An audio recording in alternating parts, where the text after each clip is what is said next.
everyone, today I'm here to talk about the Fantastic Beasts and Where to Find Them movie. So if you didn't already know, Fantastic Beasts and Where to Find Them is like the newest Harry Potter thing. This has been a huge year for Harry Potter fans and for Harry Potter in general. First we have The Cursed Child coming out, which I still don't know what my feelings are. I'm still so undecided on it. When I hear what my thoughts and opinions on it and what I felt, or even though I say I'm undecided, I'll leave the link right here where I talk about the book and all that stuff. And then we have Fantastic Beasts and Where to Find Them. So it's a huge, monumental year for all of us Harry Potter lovers. I'm excited to say that I love the movie. I adored it. I want to watch it 50 more times. I just thought it was great. So I'm just going to talk about it. And I will say, if you have not watched the movie, probably don't watch this video because I will probably spoil it and I don't want to do that for you. I just highly recommend you go and watch the film and its amazingness because it is just amazing. I had the chance to see it in IMAX and it was just phenomenal. So yeah, if you haven't watched it, probably don't watch this video because I don't want to spoil it. Overall, I loved it. I can't get enough of it. I do have a hard time believing they're going to make this into 5 films because I'm just like, that's a lot, but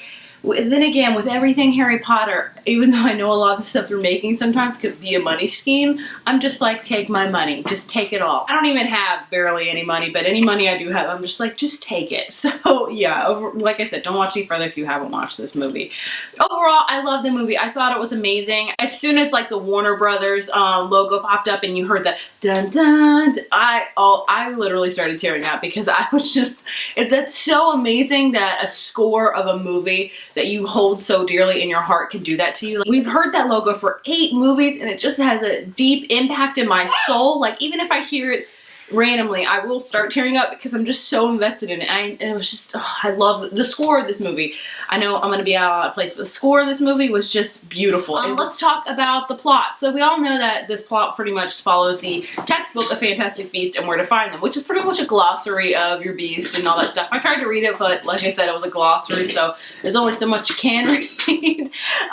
But we have Newt Scamander, the author, and he is going to America because he says he's trying to buy something there, but really he's trying to set his, one of his creatures, Frank, a Thunderbird, which I thought was awesome, back home set free back home in Arizona. So, of course, mischief happens and a lot of his creatures get out of his suitcase and he has to scour New York to find them. And I thought that was pretty much the whole movie was going to be about, which I thought was very interesting, but I'm like, I don't know how that gets stretched out for a whole movie. But we also have a very bigger plot going on. Salem, I forget what they're called, but they're pretty much like Salem witch hunters. They want to destroy all witches. We have this woman that has this orphanage and she's adopted these 3 kids and she really is very brutal to them, which was very, very hard to watch. And within that, we have a couple of kids, and one of them is kind of be known to like be obscurus. And obscurus happens where like it's this dark mass of like, it just looks like a big ball of black energy, and it's just disgusting looking, and it wreaks havoc, and it's so strong, and that's when somebody like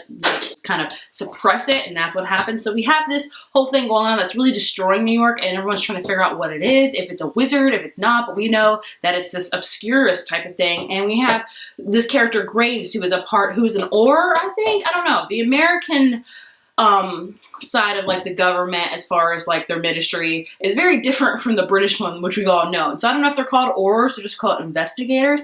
I don't know, but he's on the hunt and he's really in cahoots with one of these orphans that he's trying to figure out which of the people is having this obscurus in them, and he's trying to figure out what to do with it. So we have that going on, which is a really big plot, which I loved all of the characters in this movie. Newt was amazing. I thought the man who played him was great. He was a Hufflepuff, which is great because we've seen so many, other houses. We have Gryffindors, obviously, Harry, Ron, Hermione. We have Slytherin that's been represented. We have Draco Malfoy, Snape. We've had Scorpius as a Slytherin. And Ravenclaw, we had somewhat. We had Luna. I feel like we do need a big Ravenclaw thing now because we have Hufflepuff so beautifully demonstrated, which is awesome. So I love that we have, Newt as a Hufflepuff and Hufflepuff pride, even though I'm not a Hufflepuff. I'm a Gryffindor through and through, but like I said, I love all the houses. I love the other characters. We have Tina, who is an ex-Auror, and she is really trying to fight her way back into being Auror, and they cross paths, and they, set to try to find these magical creatures. And then we have, who I think, honestly, is the star of the movie, Jacob. Jacob is a Muggle, or as they call in America, no-maj. I'm just going to call them Muggles because we're so used to everything British. Like, if I could choose what school I wanted to go to, it wouldn't be Ilvermorny. Nope, it'd be Hogwarts because Yeah, but Jacob, I thought, stole this whole movie. He was funny, he was witty, he was great. He was hands down the coolest Muggle I have ever seen. Like, usually if a Muggle was introduced to all those things, like especially him going into that suitcase in Newt's zoo of creatures, would be freaked out to like the 1000th degree. Jacob, he was a little freaked out, but he was like, this is awesome, this is cool. He just went on with everything, and I was like, this is amazing. This is the best Muggle I have ever seen in my life. He should be a wizard. I thought Jacob stole the show. I thought it was great. Then we have Queenie, who is Tina's sister, which I also really enjoyed, and she was a Legitimens, which was very interesting to see. I loved how they had that. They were just all phenomenal. And Graves, Colin Farrell, I liked him as well. I knew something was shady the moment he started talking and stuff. I was like, oh, this is tricky. This is tricky. And then we have, I want to talk about the very opening scene. It's a whole bunch of, not Daily Prophets, I forget what the American newspapers called.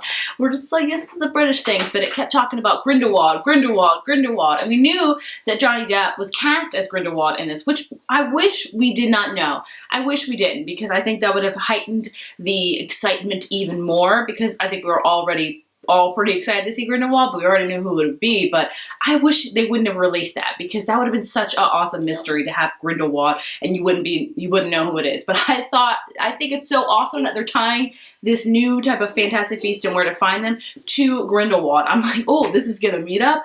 At the end, are we gonna have the Grindelwald Dumbledore duel? Because if so, yes, sign me the crap up. Like, I am so there. So like I said, we have two plots in this. One, that Newt's beasts have escaped. And I think that's kind of the subplot almost. The main plot is finding this Obscurus and finding the child that is suppressing their magical powers and finding out what to do with it. That is our main thing, because it's really destroying New York. And I found that very interesting. I did not expect that it would be Credence, because a lot of times with like curveballs and stuff, I don't get. I'm just horrible at that. That's why I'm so bad at suspense books, because I don't ever see it coming. Like, sometimes I think I do, but I really don't. So I did not expect it to be Credence, but I wasn't surprised, because that kid was very creepy, like Voldemort creepy. Like, he could be a Voldemort descendant for all we know, because that was how much the creep factor was. It was creepy. So that was just very, very creepy. And the fact with the whole Salem thing and how she really abused those kids really, really got to me as well. This is so much more of an adult movie and thing than Harry Potter was. You know, Harry Potter started when they were 11, 12, I forget.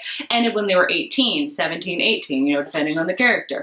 And yeah, we did see a lot of darker themes within the latter end of that series, but this one is all adults. They're all adults. They all know how to use their magical powers, and it was so awesome just seeing that. They didn't have to learn. They were just like, Accio, Expelliarmus, da-da-da-da. It was just great. I loved how you just saw full-fledged witches and wizards. They just live. I love going to Tina's apartment and seeing how they were just making dinner, just, you know, and washing clothes. It was like being in the Weasley house all over again. I just love seeing this adult perspective. And the Beast. Let's talk about the Beast. There were so many that I did not know, and there were a couple that I did know. My favorite Beast, and I think a lot of people will be, is the Niffler, because we all know the Nifflers from Harry Potter. We know that when Hagrid brought him out in class, it was just so cute, that Niffler. I was like, oh, Niffler. And the Bowtruckle.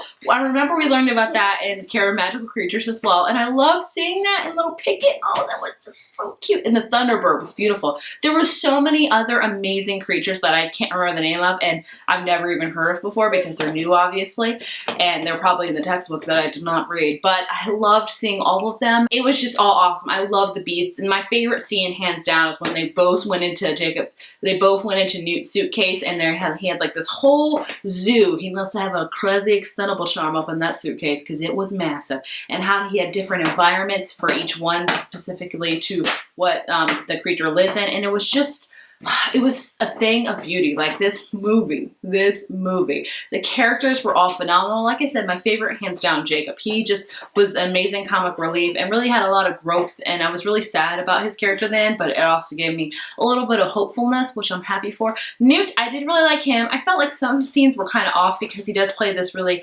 quiet, kind of eccentric person that loves creatures, but sometimes when he talked, I couldn't understand him. So he would talk so softly. I was like, what'd you say, Newt? But overall, I still thought he was a great character. I loved Tina, I loved Queenie, I loved Graves. He thought that he was a great villain, and I did see him being Grindelwald, especially the scene where he gave Credence his Deathly Hallows necklace. I was like, this dude's Grindelwald somehow. I know it. And I know a lot of people think that he was just a follower when they saw that scene, but I was like, I don't know. I was like, when you see the Deathly Hallows, you think of Grindelwald because that was his thing. You think of Dumbledore because he studied that as well. But as soon as I saw him take that necklace off, I had a very, very strong feeling that was Grindelwald. But I guess I'm good somewhat with the curveballs because I did see that one coming a little. Overall, like I said, amazing. I don't know what they're gonna. I know obviously we have this whole Grindelwald storyline going on now since he's especially in American prison and how that's gonna happen and what we're gonna go forth with that. But I don't know how Newt's gonna play into this. Obviously, he has a role in this because of these movies, but I don't know what they're gonna do for these next 4 movies. Are we gonna learn more about the creature? I hope so, because that was a really big part of the movie. That's probably my favorite part of the whole movie, just learning about the beast and the creatures and just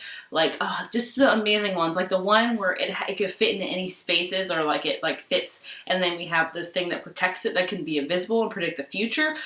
What? And then we have that one that has all that stuff. It's like a rhinoceros. It was just the beast and the creatures in this were just stunning. Like I could just watch that the whole time. But I love that we had this whole Obscurus thing going on, which also makes me think of Albus Dumbledore's younger sister Ariana, and if she had that, because I remember she would have her magical power spurt off every now and then. That's what really caused her mother's death. So I wonder if that had anything to do with that too, because that would be interesting to see, because she was really, I don't know if she was suppressing her magical powers. Yes, because she was bullied a lot. And I found that very interesting if that would have to link up to something like that. But overall, like I said, I love this movie. I thought it was phenomenal. I could really tell that J.K. Rowling wrote the screenplay because of just the overall feeling and the tone, and the writing in it was just all amazing. So I actually give this movie a 5 out of 5. I just love everything Harry Potter. I say that, but then I was like, Cursed Child. I thought it was awesome, and I can't wait to see what they're gonna do with this, and I can't wait to see, because it was just so awesome. I'm sure I forgot to talk about a lot of things in the movie, but I apologize. I didn't want to make this a super long video. I just wanted to gush about it, apparently. If you have seen the movie, tell me what was your favorite part, what was your favorite creature. Mine was definitely hands down between the Niffler and the Bowtruckle. I love them both. They were just equally amazing. And you know, who was your favorite character and scene? And just tell me, did you love it? Did you not like it?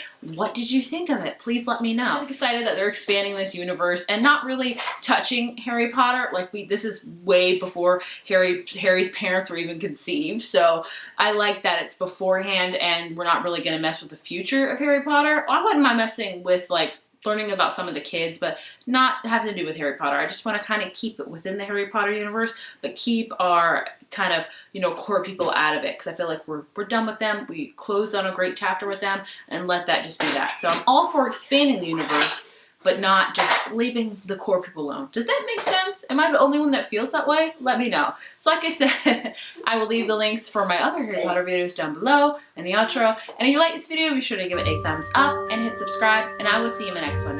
Bye.